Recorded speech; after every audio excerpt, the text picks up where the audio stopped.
My guest in this episode has been the brand, marketing and communications leader for global engineering firm Aurecon since 2009. Prior to this, she was the Oceania Marketing Director for Big Four accounting and consulting firm EY, where she was for 7 years, and prior to that, she held several senior marketing roles for law firms in Australia.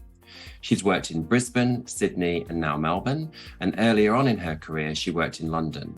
In her spare time, she's the immediate past chair of the executive board for the International Association of Business Communicators.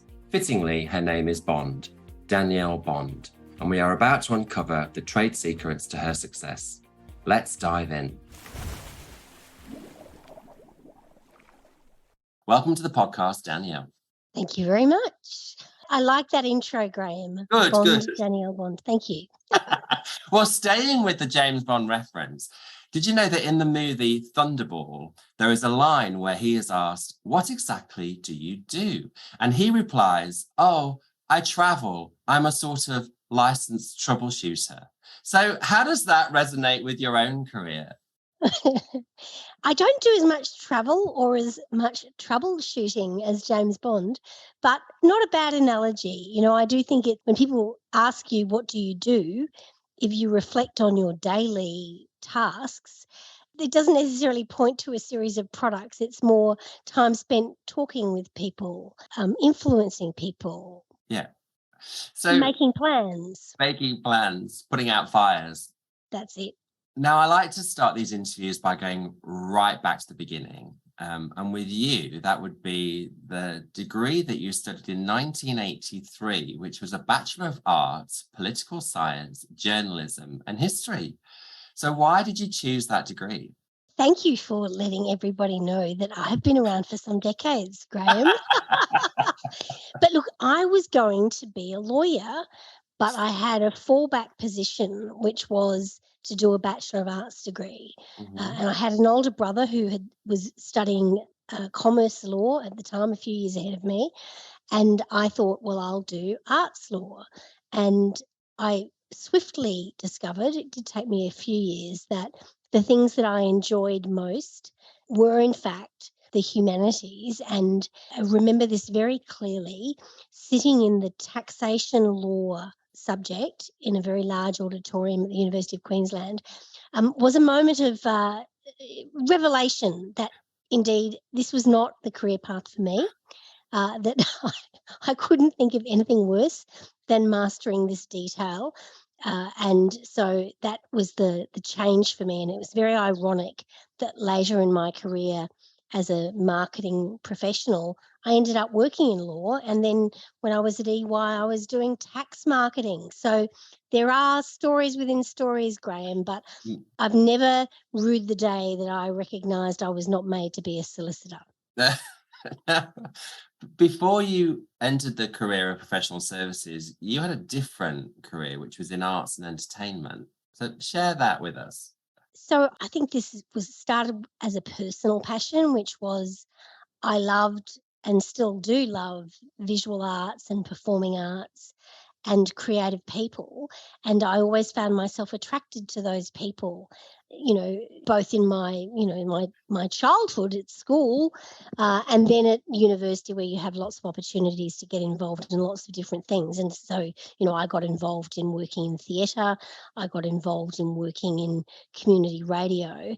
And for me, there was something vibrant about the people that are attracted to those industries.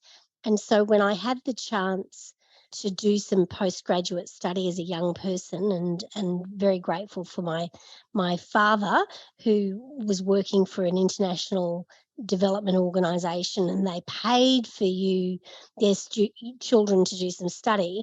My dad said to me, when I think he saw me doing too much work at this ratbag community radio station, have you ever thought about studying overseas, Danielle? We'd be happy to support you.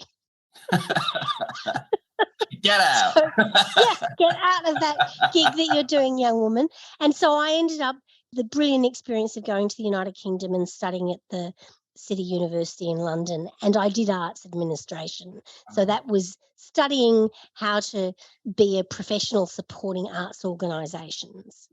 Did you never want to be an artist yourself in any guise?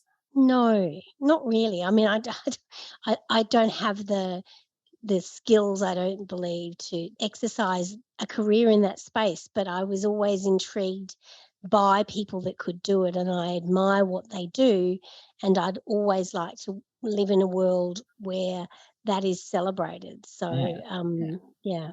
So what's interesting is that you went to the UK, you studied arts administration, but you then entered the world of professional services when you moved back to Australia. So you went from the theatrics of arts marketing to the drama of law firms. You know, why did you do that? Yeah, well, there's something that working with actors was a very good grounding for working with litigation lawyers. There was something mercurial about both professions. And so when I was working in theatre, I worked with a lot of actors and, very talented people and challenging at times to work with. So lawyers was an interesting mix. Graham, it was essentially a recognition by me when I came back to Australia that there weren't that many jobs in the arts in Australia at the time. A small market, and people, doing wonderful work, but there just wasn't a lot of room for me, and the economic driver of having a paid job overtook that. And I remember speaking to my brother, the one that also did law and has gone on to be a barrister and a judge, said to me, it's really interesting what law firms are doing these days, Danielle. And there's this job going at this Brisbane law firm for a marketer, and I think you should consider it, because I can see from where he was sitting as a barrister that they need and are thinking about their brand, their reputation, and how they engage in their marketplace. So thank you, Bondi, my brother, for that wise advice, because that was the start of my career, professional career outside of the arts. And having come from, London, you worked for the East End Festival, you studied arts administration. You then come back to Australia and you're working in a corporate law firm. Was there ever a moment at the beginning of that journey where you thought, why am I here? This is not what I planned for myself.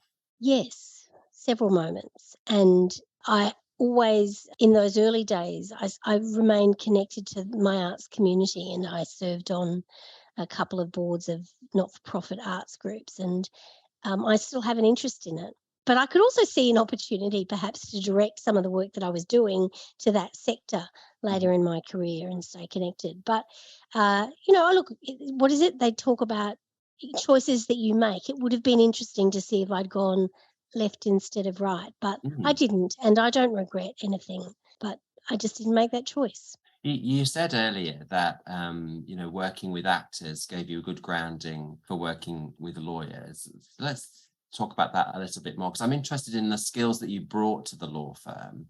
What do you think actually gave you credibility early on, and what actually also gave you the creativity that was required by them to raise their profile, raise their brand? What did you bring to them that your previous experience would have assisted with?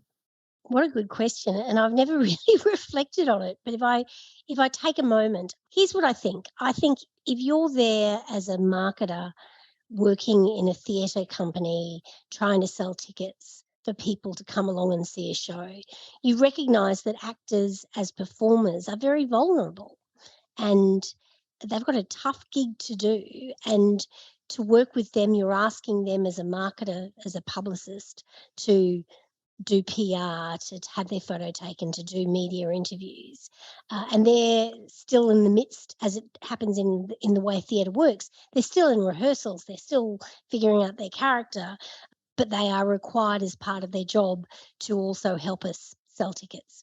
So that's working with actors, and they're smart and they're creative and they have presence.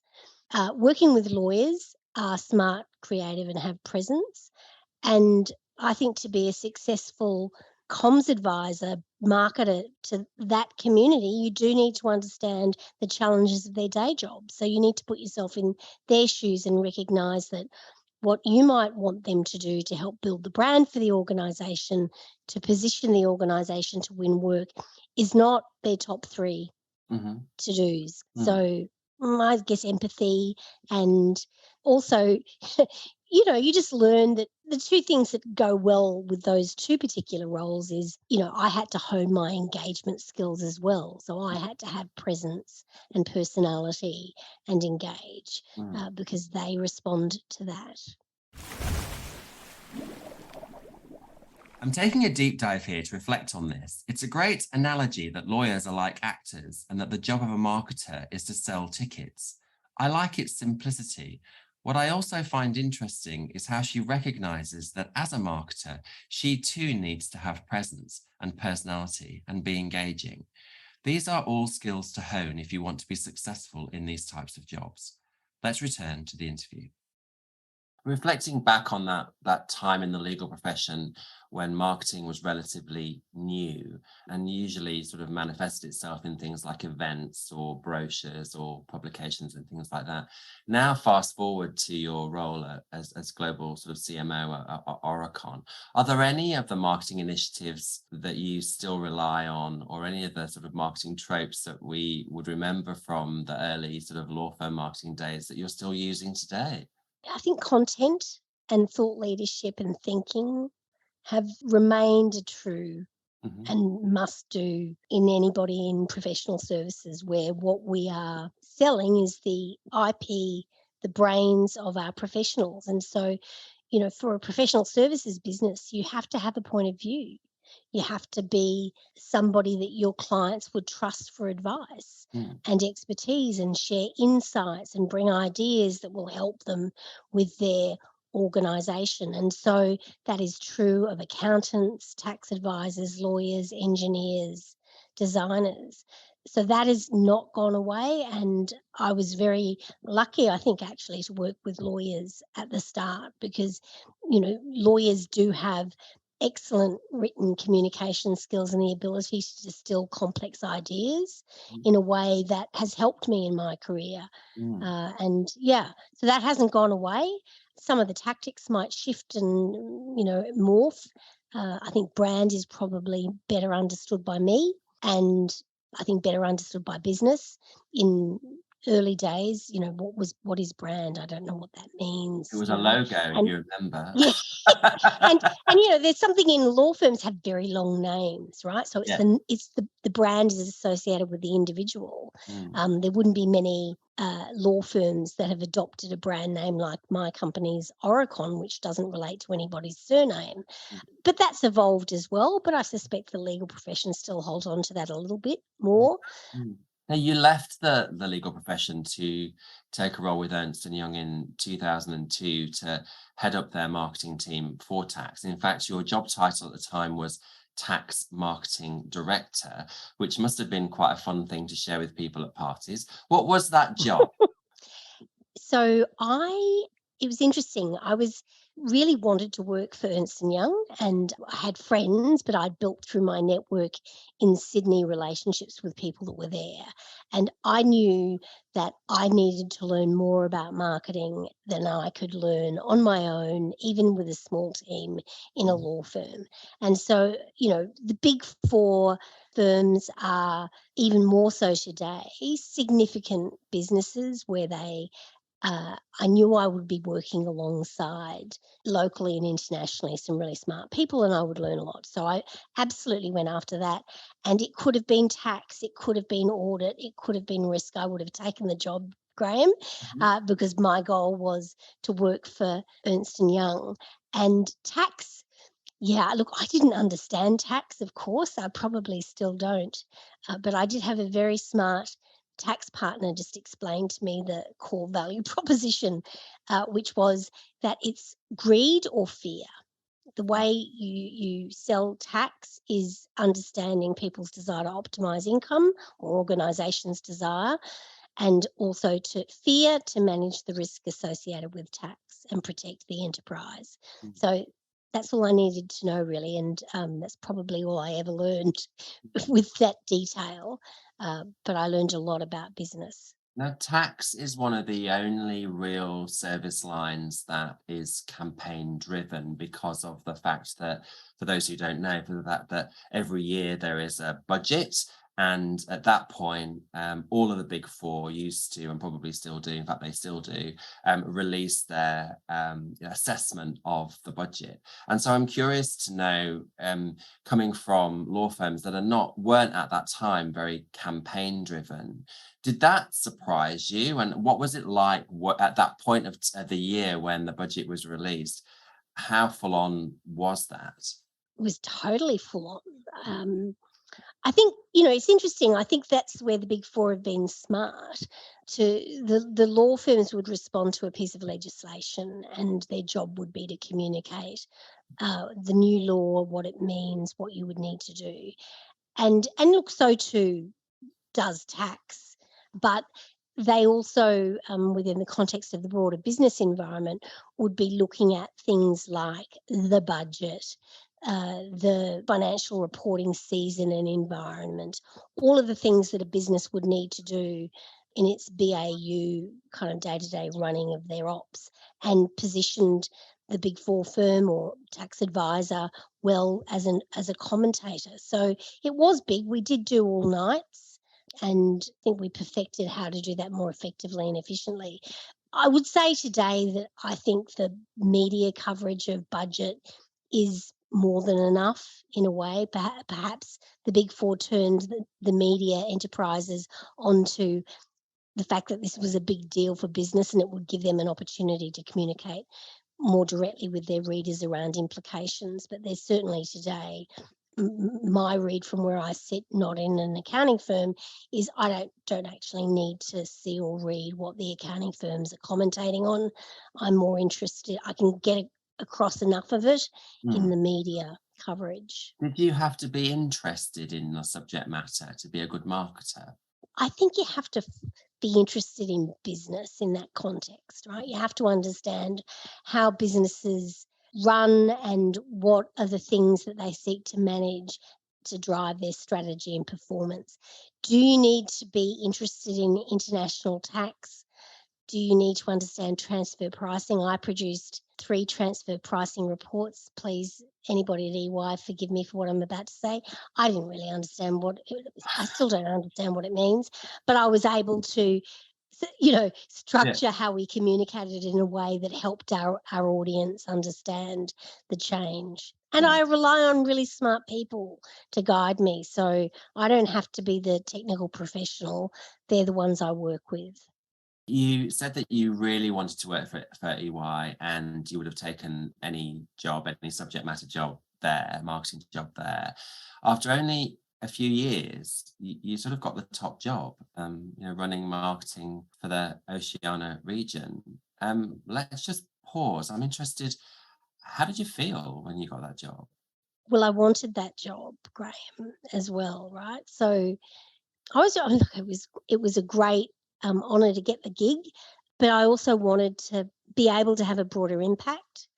I wasn't a spring chicken when I got that gig. I don't remember how old I was, but I wasn't in my 20s. I was well into my 30s, and I'd worked for a number of years, and I had a perspective on how to do brand marketing and communications in this environment well, and I wanted the opportunity to not just be in a narrow vertical, but to influence more broadly. And so I was fortunate to be, at the time I had the person that was leading the function was really generous, giving me an opportunity to play outside of my stream. And I had an idea for a project and a program that would work across the business. And he was a good leader and said, go for it. And so I did. And, I think if I reflect on my career, I'm always grateful for the people that I've reported into who have been generous. And I hope that that's the experience I offer my staff. But, you need somebody to say, I want you to do this job well. But when somebody says to you, well, I will do that well, but I really think I have something more to offer. Can you give me a go? I really hope everyone says yes to that question. Were there any moments of doubt taking that job or for any job, actually? Have you ever had a moment of doubt in your career where you've just felt that perhaps you don't know enough, or you might not be good enough, or, that sort of imposter syndrome that we hear so much about. Yes, still. I mean, loads.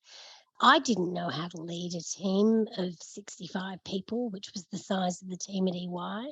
Mhm, I knew how to I knew how to be individually capable, and then mhm, I knew how to lead a small team.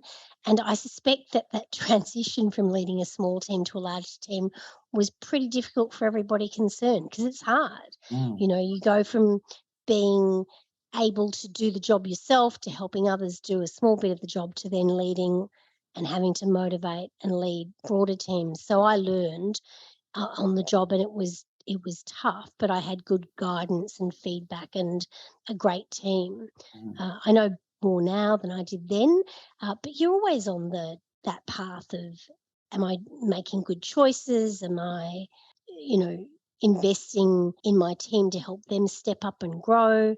Am I listening to my stakeholders? Imposter syndrome, I think it's just a good sense of self-awareness, right? mm, Recognize that you know a bit, but you don't know everything, mm. and surround yourself with good friends and mentors and advisors. You've been one of those to me, Graham. Thank You you. know, have good people around you that you can go, "Ah, I don't know how well this is going. I need your help." Um, yeah, but that's okay. I'm okay with imposter syndrome. Being okay with imposter syndrome, it's a great reframe. We so often see and feel it as a negative experience, but essentially she's right when she says that we don't know everything, and the skill in these jobs is surrounding yourself with good people and those who know more than you do about certain things. We heard similar from Lisa Marie Sickand in our first interview of this series, where she talked about making sure she has subject matter experts in her team. The key is self-awareness and in being able to talk about it in a factual way, i.e., I don't know the answer, rather than I should know the answer, because actually nobody expects everybody to know it all. Let's go back to hear more words of wisdom. What advice would you give to people stepping into their first sort of large team leadership role? Because you manage a team of 65 over 4 jurisdictions in different time zones. And this was a time before, Zoom technology and all of those sorts of things that we've come to love and loathe over the last few years. So what advice would you give somebody to managing a large disparate team? What's important? So I think two things. One, I would say around strategy, and one around people.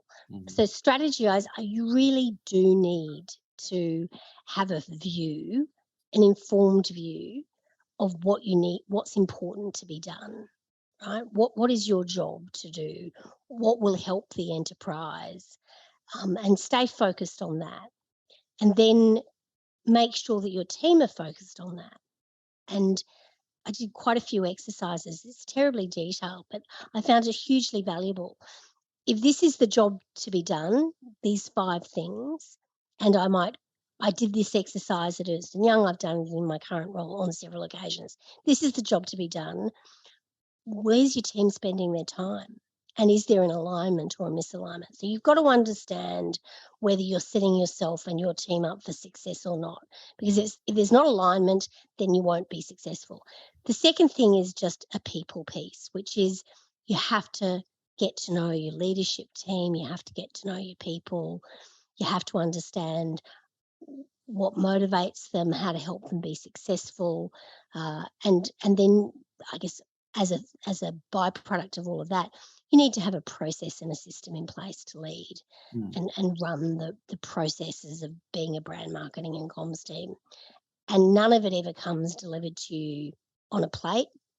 I don't in any job I've ever been into, it's not been as simple as just picking that up. So I don't know whether that answers your question, Graham. It's not it's yeah, it you does. just gotta spend some time figuring it out. I think you've got to be interested in people. Yeah, totally, right? Totally. Internal stakeholders, external clients, the people in your team. I mean, it's the fun stuff, isn't it? Yeah. Finding out about people. I love that. So here you are, you've got the job that you wanted.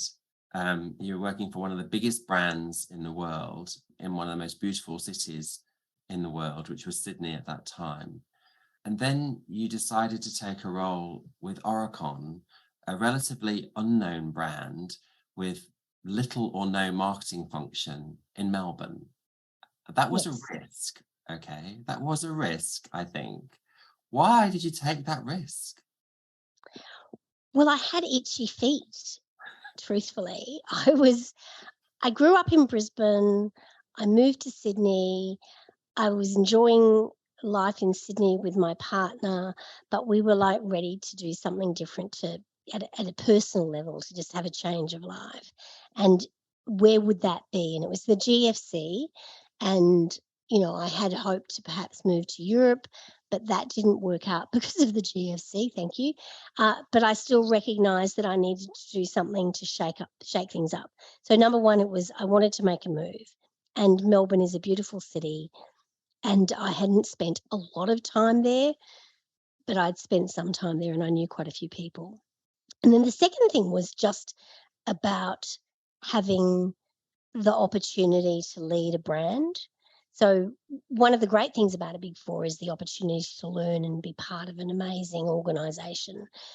Perhaps one of the downsides as a marketer was you are inheriting brand decisions set out of New York or London. And I was fortunate to be on the brand council globally, but I really wanted the chance to shape an organisation's approach to brand marketing and communication. So at EY, I had brand and marketing, I didn't have comms. Mhm. At Aurecon, I had the opportunity to weave those together, which I felt professionally was really critical to be successful in these types of businesses.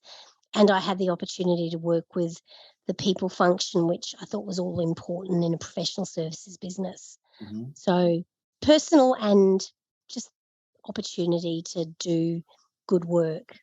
And you went from working for an organization that had a very large, well-served team of marketing communicators, brand people, to go somewhere that had very limited infrastructure. How did that impact your day-to-day in the early days there? Firstly, I was excited because I was working with a whole new group of people and had conversations about facades and transportation systems and energy systems and things I just knew nothing about, but I found fascinating. And as just an aside, my father and grandfather were engineers. So I felt like this was a personal journey to actually understand what they did because I'd never really understood. So that was exciting. Then looking at where the organisation was at, where its brand was at, and it was a really new brand. I joined 6 weeks after this brand was created because it was a three-way merger, and all I had was this visual identity guideline. And I'm like, okay. So it was challenging but fun. I just liked the challenge of figuring it out. And I had some really good people in the team, but they weren't integrated. They didn't have a mission around what their purpose was. So look, I've been there for 13 years, Graham. So it's been quite the journey. And I've loved so much of it. And but yeah, whoever comes after me will inherit something that is a well-shaped and formed team and strategy. So that'll be fun for them. But I dare say they'll want to do something different with it too, Completely. which is good. Now, Which is good, right? yeah, of course, absolutely. Marketing has changed so dramatically from the time that you joined your first law firm to what you now do with Aurecon. I'm interested, how do you personally keep up with it all? Like, how do you keep up with the latest trends in marketing? I think that's just hugely down to a commitment to lifelong learning. I mean, you've got to be interested in this stuff. If Mm. you, if you don't like your craft or aren't engaged with your craft, I think it would be really hard to stay with it. I can see some of my peers have moved into different functions and done amazing things and leading and in different executive roles, and I applaud them. I've always stayed with brand marketing and comms because that's the craft I particularly enjoy. So it's not hard for me to want to know what's going on in the space. Social media has made it easier. I I'm a member of a professional association, IABC, that's been powerful for me to stay connected to and learn from people who are much better at the craft of business communication than I am. So they've helped me get better. Staying connected to marketing has been a little bit more challenging, I think, but I do. And I do feel like the transition to account-based marketing, to MarTech, to doing it in this hybrid way of working presents a lot of opportunity for marketers, and I hire smart people who and young people who just bring a completely different perspective and let them have a go at it, because I'll learn more from them than they will from me. This sentiment of CMOs learning from younger members in their team was also echoed by Heather Vagdama in our previous episode. It's a really good reminder to those of you at the start of your career to speak up and share your ideas, because they want to hear them. You talk about lifelong learning, and I know that looking at your CV, one of the things that you've always done is be a member of an industry-based association. You've either been on committees or you've joined boards, and in fact, you're currently the past immediate chair of the International Association of Business Communicators, which is an amazing association of thousands of communicators all over the world. Why have you spent your spare time in your career working with trade associations? Like, what has it brought you, and would you recommend that other people do the same sort of investment? I would recommend people connect to a professional association. For me, it's been a way of building a network locally. So when I moved from Brisbane to Sydney, I didn't know anybody. I connected with people doing the job that I was doing, fellow travellers and people that I could learn from and enjoy the company of through the Professional Services Marketing Association. So that worked. And then when I moved to Melbourne, again, I didn't have a network and I knew of IABC, so I joined that because I knew it would connect me.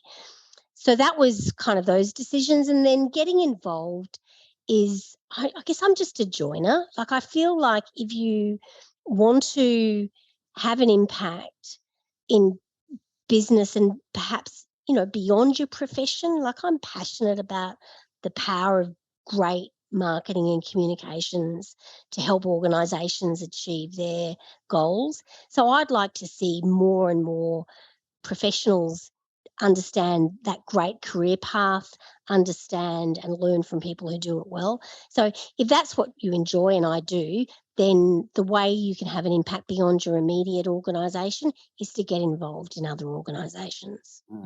Now, our previous guest, Heather Vagdama, who's the CMO of Walkers, she has set you her favourite interview question.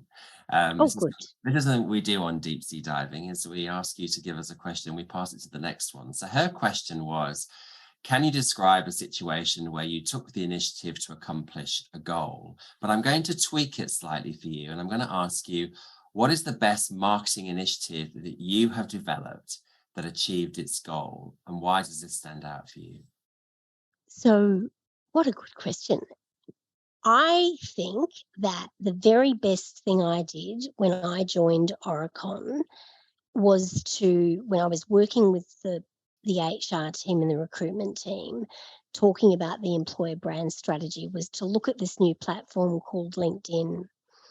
And I looked at it and went, this is a game changer for our organisation. Not just you for your recruitment goals, but me for my brand goals. And so I think the best thing that I did was to recognise early, we're talking really early. When I joined in 2009, we cottoned on to it in 2010. So LinkedIn is so pervasive today, but believe me, it wasn't that pervasive then.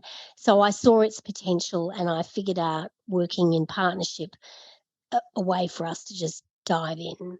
And I think the best thing that I learned out of that experience was, having come from another organisation that had looked at doing social media. I think in those days it was Facebook, where that firm had commissioned a study and we paid a lot of money to have someone. And I said, you know what, let's just dive in and have a go.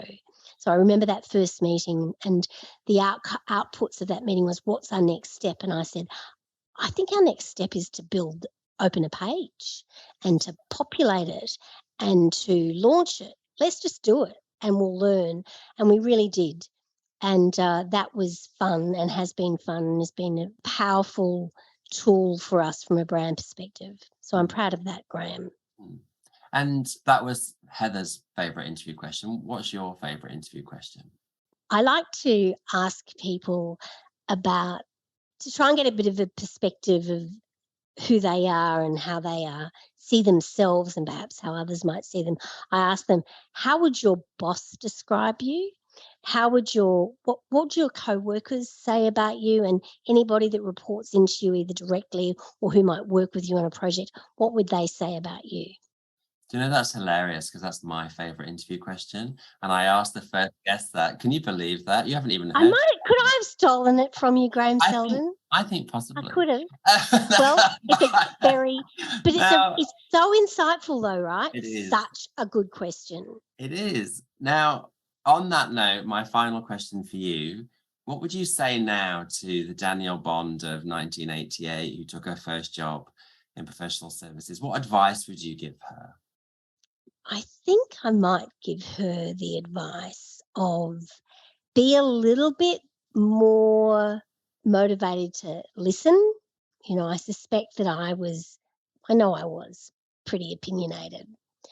Probably ask more questions and learn a little bit more about the people I was seeking to advise would be some advice. And then, so that's on the things you could have done better, Danielle. And then the other advice I'd probably give me was, don't worry so much about getting it right. You know, it's okay to fail. In fact, you learn some of your best lessons from failure. You said that one of the things that you would say to your younger self would be to be motivated to listen. And I think that a lot of people listening to this will be highly motivated. So thank you so much for coming onto the podcast. It's been really lovely to see you and hear you. Thank you, Graham. Pleasure.